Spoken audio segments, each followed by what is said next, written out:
At my mother-in-law's 60th birthday party, my sister-in-law stood up in front of 50 guests and said, "Let's toast to family."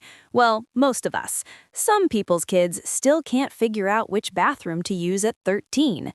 She was talking about my son. My son, Ethan, who's been on his gender journey for 2 years, who'd finally gotten brave enough to attend a family gathering after months of avoiding them, who was sitting 3 feet away from her when she said it. The room laughed. Not everyone, but enough. My husband squeezed my hand under the table, a silent plea, "Don't make a scene." I didn't make a scene that night, but I made something better, a comprehensive documentation of every transphobic, cruel, and legally actionable thing my in-laws had done to my child over 2 years.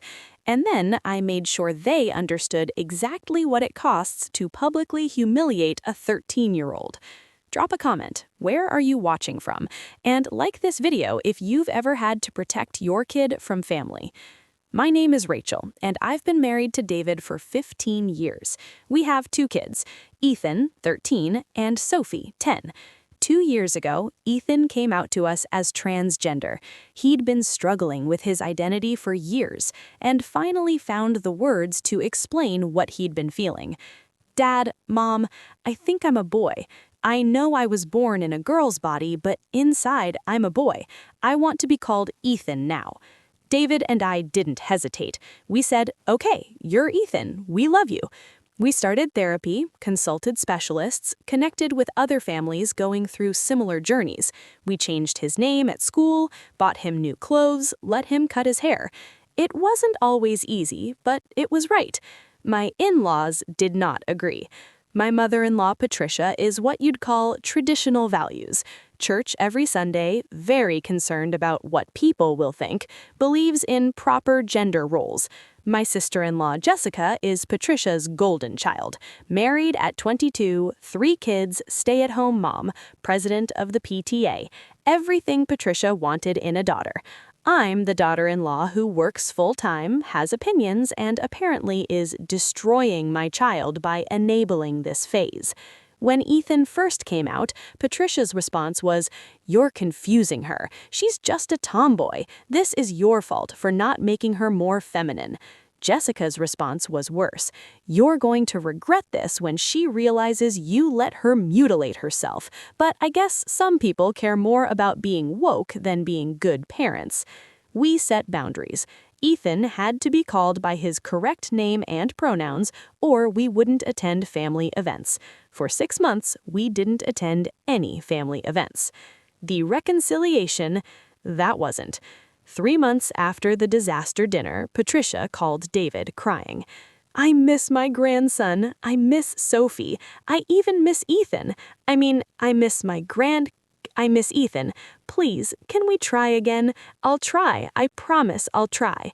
David wanted to believe her. He's the middle child, the peacekeeper, the one who always thinks family can heal if everyone just tries harder. "Rach, she said she'll try. Can we give her another chance? For Ethan's sake. He needs to know his grandmother loves him." Does she love him, or does she love the granddaughter she thought she had? She said she'll use his name. She promised. Against my better judgment, we agreed to a trial run. Small family dinner. Just Patricia, David's dad Robert, Jessica and her husband Mike, and us. It lasted 47 minutes before it imploded. Patricia used Ethan's correct name. Mostly, she slipped 3 times in 40 minutes, each time with an exaggerated apology that felt more performative than genuine. Jessica didn't slip at all. She just refused to use any pronouns at all, referring to Ethan as the child or your kid in the third person even when he was sitting there. Then Sophie, trying to help, said, "Ethan likes skateboarding now. He got really good at kickflips." Jessica smiled coldly. How nice that the child has hobbies. Ethan excused himself to the bathroom. The moment he left, Jessica leaned forward. "How long are you going to keep this up?" "Keep what up?" I asked. "This delusion. She's 13. She doesn't know what she wants. You're the parents. You're supposed to guide her, not indulge every phase." It's not a phase. Every teenage girl goes through a tomboy stage. I did. I got over it. You're making it permanent, and that's child abuse. We're following medical advice from specialists. Specialists who make money mutilating confused children. David cut in. Jessica, that's enough. No, it's not enough. You're destroying that little girl, and someone needs to say it. When she grows up and realizes what you've done, I said firmly, he grows up. Ethan is my son. Jessica laughed. Your son, right. Well, when your son realizes he's actually a traumatized daughter who was encouraged to hate herself, don't come crying to us. I stood up. We're leaving. Rachel, David started. No, we're not doing this. Ethan doesn't need to hear this when he comes back. We left before dessert. In the car, Ethan asked quietly, "Are they ever going to accept me?" I wanted to lie. I wanted to say, yes, give it time, people change. Instead, I told the truth. I don't know, baby, but it doesn't matter. We accept you. That's what matters. He cried the whole way home. The birthday party invitation. 2 months after the disaster dinner, Patricia called again. My 60th birthday party. I want all my grandchildren there. Please. Patricia, I don't think... I've been working on it. I've been trying. I joined a PFLAG support group for families. I'm reading books. Please, give me a chance to show Ethan I'm trying. A PFLAG group. She'd actually joined a support group. David was ecstatic. See, she's working on it. I was skeptical, but I called the PFLAG chapter to verify. Yes, Patricia Torres was registered for their monthly meetings. She'd been 3 times. Maybe she really was trying. Ethan, I asked him, Grandma's birthday party, do you want to go? He was quiet for a long time. Will Aunt Jessica be there? Probably. Will she be mean? I don't know. Will you make her stop if she is? Yes. He thought about it. Okay, I'll try. The party. Patricia's 60th birthday party was at a nice restaurant. Private room, 50 guests, extended family, church friends, Patricia's book club, some of David's cousins I'd only met once. Big enough to be public, small enough to feel intimate. We arrived exactly on time. Ethan wore a button-down shirt and plants, his hair styled carefully, trying so hard to look presentable for his grandmother. Patricia hugged him. Ethan, you look handsome. She used his name, in front of people, loud enough for them to hear. Ethan beamed. Maybe this would be okay. For the first hour, it was fine. Ethan mostly stayed with Sophie, playing on their phones in the corner. A few relatives asked the standard questions, like how's school, what grade are you in now, and Ethan answered politely. Then came the toasts. After dinner, Patricia stood up to thank everyone for coming. I'm so blessed to have such wonderful family and friends. 60 years old. I never thought I'd say that, but here we are. She toasted her husband, her children, her grandchildren by name, including Ethan, correctly gendered. David squeezed my hand. See, she's trying. Then Jessica stood up, wine glass in hand. I'd like to add my own toast, if I may. Patricia smiled. Of course, sweetheart. Jessica surveyed the room, her smile sharp. To family, to the people who know us best, love us anyway, and aren't afraid to tell us the truth. Nods and murmurs of agreement. To Mom, who raised us with strong values and clear boundaries, who taught us that love means honesty, not enabling. My stomach dropped. To all of us who understand that being family means tough love sometimes, means not going along with delusions just to keep the peace. People were starting to look uncomfortable. And to most of us here, the ones who still understand basic biology. David tensed beside me. Some people's kids still can't figure out which bathroom to use at 13, but hey, at least they're being authentic, right? She laughed. A few people laughed with her. Most looked horrified. She looked directly at Ethan. But I'm sure it's just a phase, right, Emma? She'd used his dead name, deliberately, in front of 50 people. Ethan's face crumbled. He pushed back from the table and ran. Everyone was looking at me. David was frozen, his face pale.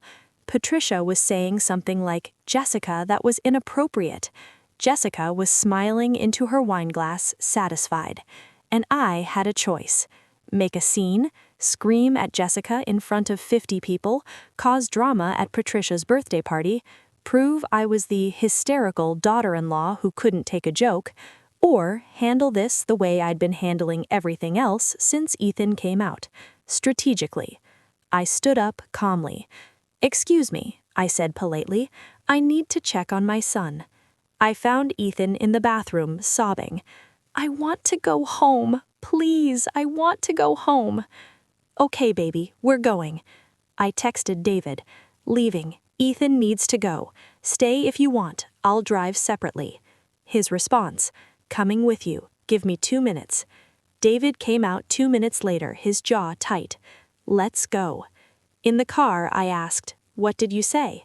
I told my mother that if she doesn't address what Jessica did, we're done. No more chances, no more trial runs, done. And Jessica? I told her she's dead to me until she apologizes to our son. What did she say? She said, "I'm not apologizing for telling the truth." We drove home in silence. That night, after Ethan cried himself to sleep, I sat in my home office and made a decision. I'd been documenting the in-laws' behavior since Ethan came out, not with any specific plan, just instinctively, the way you save receipts in case you need to return something. Text messages, voice memos from phone calls, emails, screenshots of Facebook comments.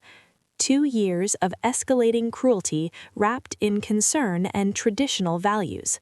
I opened a new folder on my laptop, Legal Documentation, Ethan, and I started building a case. Over 2 years, I'd accumulated text messages.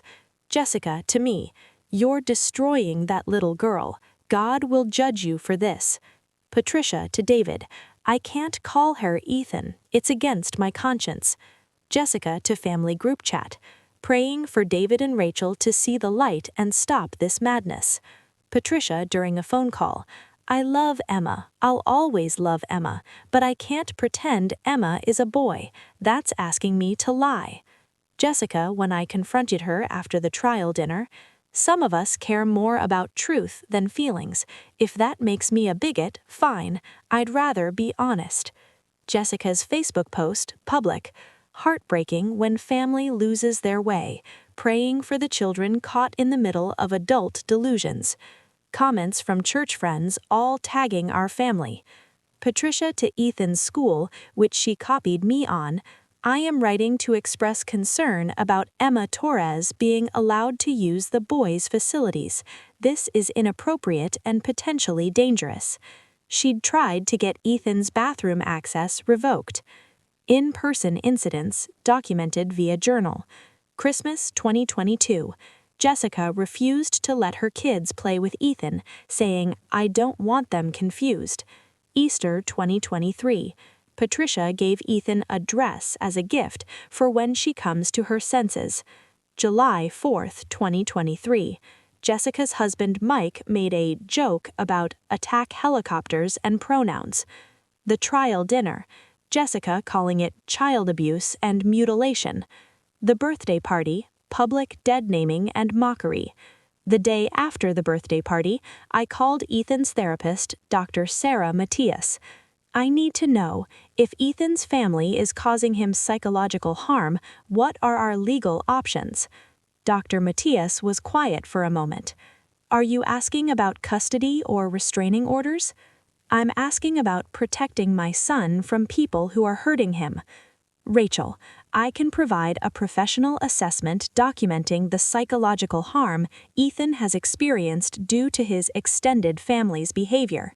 That assessment would be admissible in court if you needed to pursue legal action, whether that's restraining orders or, in extreme cases, a harassment claim. Can you do that?" "I've been documenting since our first session. Every time Ethan mentions family incidents, I note it. The pattern is clear. His anxiety, depression, and suicidal ideation all correlate directly with interactions with his paternal family." Suicidal ideation.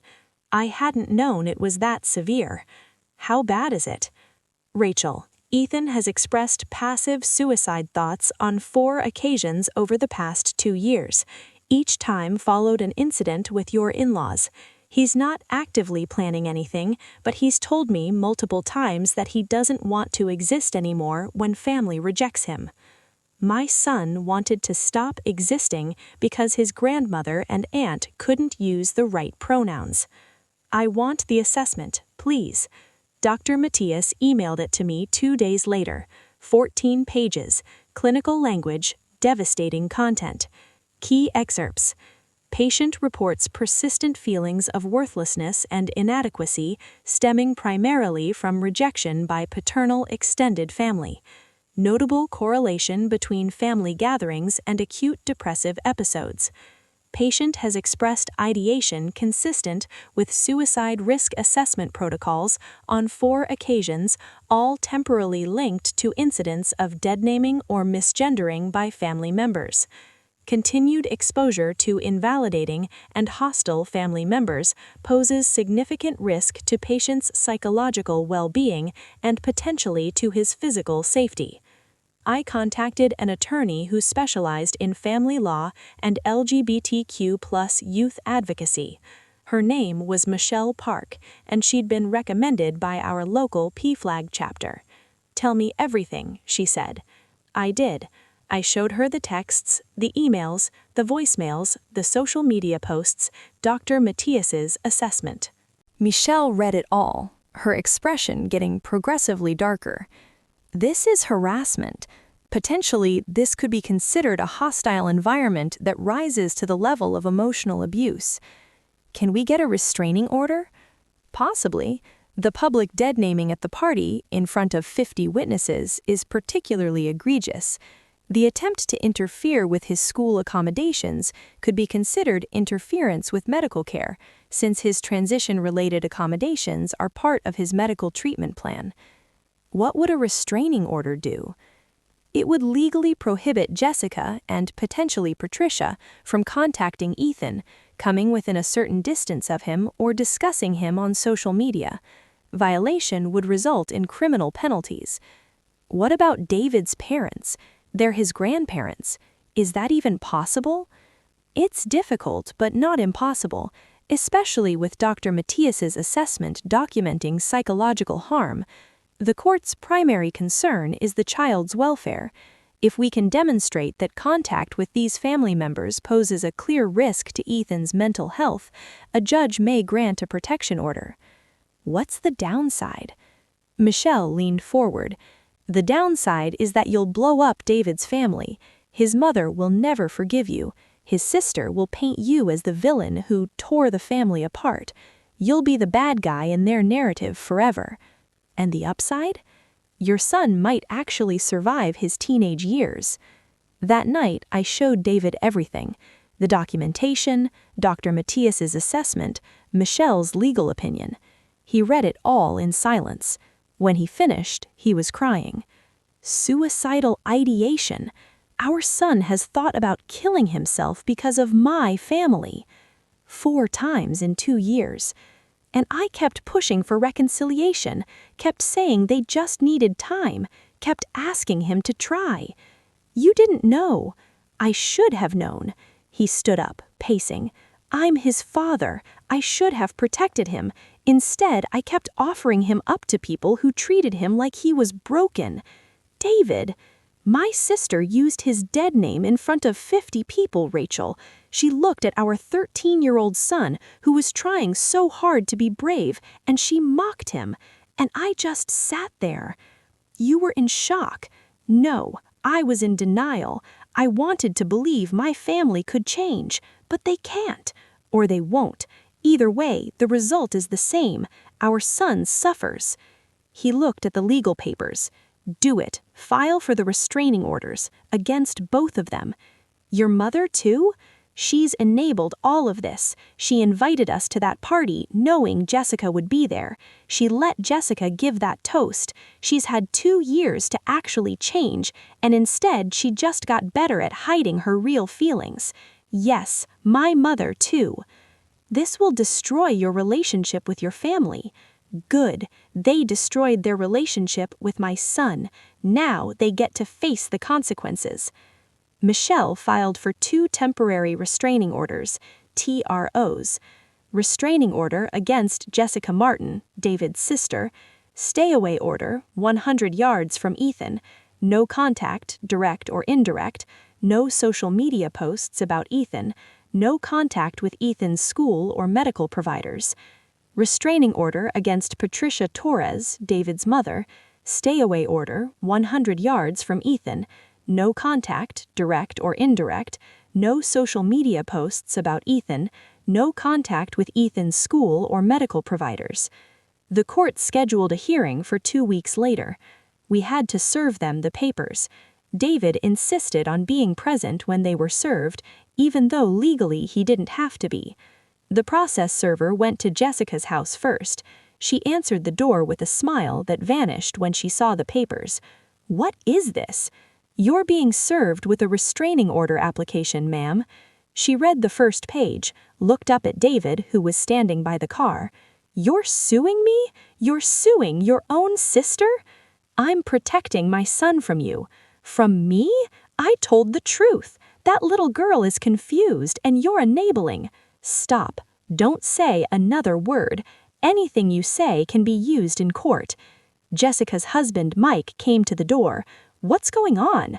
"Your brother-in-law is trying to destroy our family because we won't play along with his daughter's delusion." "Your sister," David said coldly, "publicly mocked and dead-named our son at our mother's birthday party. She's been harassing him for 2 years. She tried to interfere with his school accommodations. She's caused him so much psychological harm that his therapist has documented suicidal ideation. So yeah, I'm suing, and I'm winning." He got back in the car. His mother was worse. She cried, she begged, she said it was all a misunderstanding. "David, please, I'm your mother. How can you do this to me?" "You made my son want to die, Mom." I would never." "You've spent 2 years telling him he's wrong, that he's broken, that he's confused. You gave him a dress for Easter to remind him that you see him as a girl. You let Jessica humiliate him in public, and you wonder why he has suicidal thoughts?" "I was trying to help." "No, you were trying to make yourself comfortable, and you sacrificed my son's mental health to do it." Patricia looked at the restraining order papers. "If you do this, we're done. You understand that. You'll never be welcome in this family again." "Good. Ethan is my family. You're the people who hurt him." The hearing was held in family court. On our side, Michelle, David, me, and Dr. Matthias testifying as an expert witness. On their side, Jessica with her attorney, Patricia with her attorney, and about 6 family members in the gallery for support. The judge was a woman in her late 50s, Judge Andrea Walsh. Michelle presented our case first. Text messages showing pattern of dead-naming and misgendering, social media posts documenting public harassment, the email to Ethan's school showing attempted interference, video testimony from a party guest who'd witnessed the toast. We'd tracked down someone willing to testify.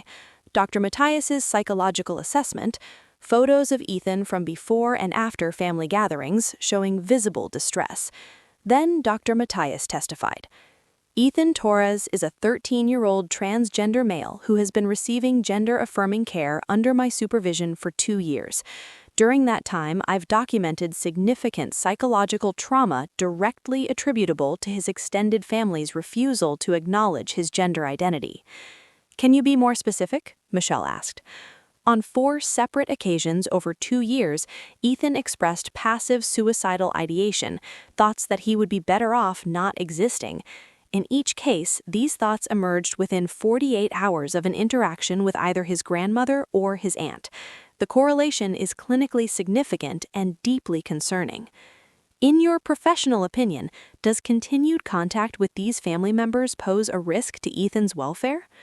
In my professional opinion, continued contact poses a significant risk to Ethan's psychological well-being and potentially to his life. Transgender youth already face elevated suicide risk. Familial rejection is the single strongest predictor of suicidal ideation and attempts in this population. Continued exposure to invalidating, hostile family members could be fatal. The courtroom was silent. Jessica's attorney tried to paint her as the reasonable one. Miss Martin, can you explain your relationship with your nephew? I love Ethan. I've always loved my nephew, but I don't believe in encouraging children to make permanent decisions about their bodies when they're too young to understand the consequences. So your comments at the birthday party, how do you characterize those? I was making a point about family honesty. I believe real love means not going along with something harmful just to avoid conflict. You used the name Emma. Can you explain why? That's his legal birth name. I'm not trying to hurt anyone, I'm trying to prevent harm. Miss Martin, you're aware that Ethan has been diagnosed with gender dysphoria by a licensed medical professional. I'm aware that some people call it that. And you're aware that the recommended treatment for gender dysphoria in adolescence, according to every major medical organization, includes social transition, name, pronouns, presentation. I'm aware that's the current political narrative, yes. Political narrative? Are you suggesting the American Medical Association, the American Psychological Association, the American Academy of Pediatrics, and the Endocrine Society are all wrong? I'm saying there's debate. Is there debate in your family whether Ethan's psychological distress is real? I don't think he's distressed because we won't use the name. I think he's distressed because his parents are confusing him. So the documented correlation between your interactions with him and his suicidal thoughts, that's just coincidence? I think it's manipulation. I think they're coaching him to blame us. Judge Walsh interrupted. Miss Martin, are you suggesting that a licensed therapist fabricated her clinical notes? I'm suggesting that therapists can be biased. Noted. Continue, Miss Park. Michelle had a surprise. Your Honor, I'd like to call Patricia Torres to the stand. Patricia's attorney objected, but the judge allowed it. Patricia took the stand, looking fragile and tearful. Mrs. Torres, you joined a PFLAG support group for families of transgender youth, is that correct? Yes. How many meetings did you attend? 3. And why did you stop attending? Patricia hesitated. It didn't feel right for me. Can you elaborate? They wanted me to just accept it, to use the name and pronouns without question, but I needed time to process. Mrs. Torres, did the PFLAG facilitator speak to you privately after the 3rd meeting? Patricia's face went pale. I don't remember. Let me refresh your memory. Michelle held up a document. This is a statement from the PFLAG group facilitator. Would you like me to read it, or would you prefer to tell the court what she said to you?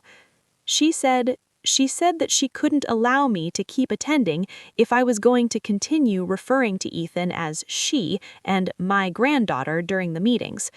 So you attended a support group for families of transgender youth, and you spent 3 meetings misgendering your transgender grandchild? I was trying.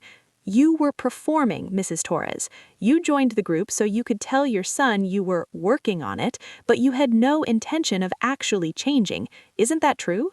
That's not fair. You invited your grandson to your birthday party knowing your daughter would be there, knowing she'd been cruel to him before. Why? I hoped they could reconcile. Or you wanted to prove to your son that you were trying while setting up an opportunity for your daughter to publicly humiliate your grandchild. No, I didn't know Jessica was going to. But you didn't stop her. You let her finish her toast. You let her use his dead name in front of 50 people. You let your daughter mock your grandchild, and you did nothing. Patricia was crying now. I didn't know what to do. You could have cut her off, you could have corrected her, you could have asked her to sit down, but you didn't, because stopping her would have required you to choose Ethan over Jessica, and you've never been willing to do that. Judge Walsh took a 30-minute recess to review the evidence. When she came back, her expression was stern. I've reviewed the testimony and documentation presented today. This is a deeply troubling case. She looked at Jessica and Patricia. The evidence is clear that both respondents have engaged in a pattern of behavior that has caused significant psychological harm to a minor child. The documentation is extensive, the testimony from Dr. Matthias is compelling, and the birthday party incident, witnessed by multiple parties, demonstrates a willingness to inflict harm publicly and without remorse. She looked at the restraining order applications.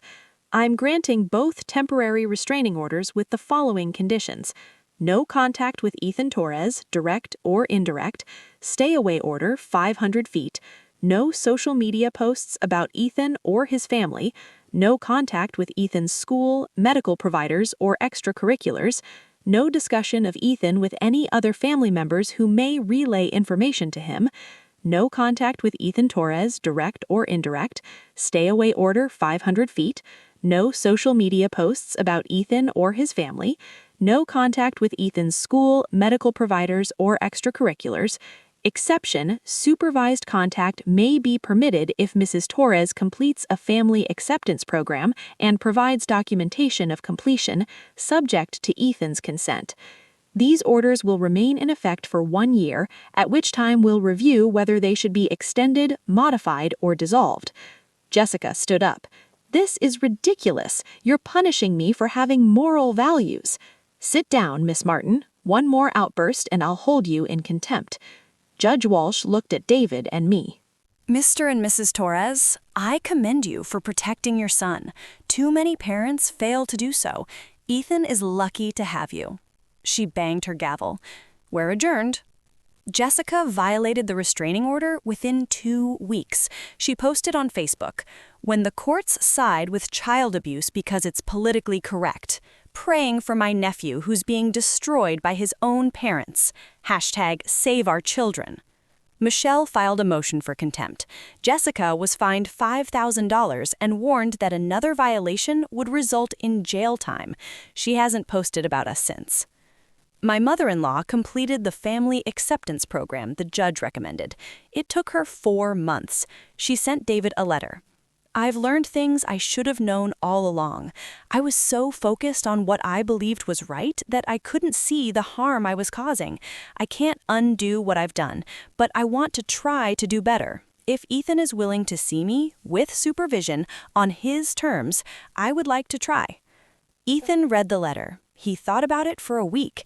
Then he said, "I'll try, but just coffee, with Mom and Dad there, and if she messes up, we leave." We met at a coffee shop. 1 hour, supervised.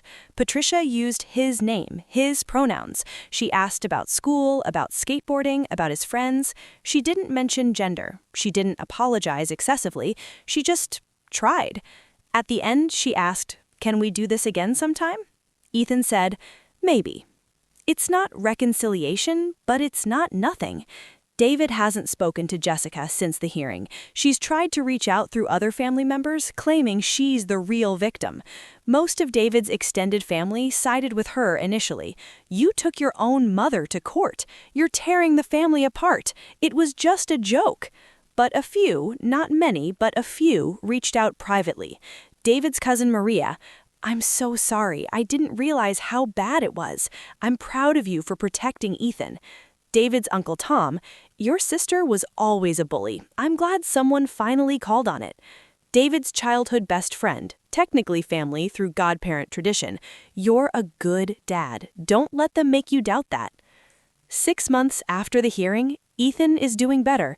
Not perfect, he still has bad days, he still struggles with anxiety, he still sometimes asks if he's too much trouble, but he's not having suicidal thoughts anymore. His last therapy session, Dr. Matthias told us, he's not just surviving now, he's starting to thrive. That's what happens when kids feel safe. Last week, Ethan asked if he could invite some friends over for his 14th birthday. Just a few people, maybe pizza and video games? "Of course, honey, whatever you want." He paused. "Can we not invite Grandma yet? I'm not ready."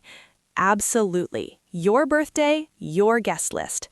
He smiled, the first real, relaxed smile I'd seen in months. The cost. People ask me if it was worth it, blowing up David's family, going to court, creating permanent rifts. My son is alive. He's not just existing, he's laughing again, skateboarding again, talking about high school next year. The family who can't accept him, they lost access to him.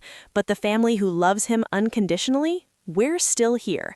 And that's the only family that matters.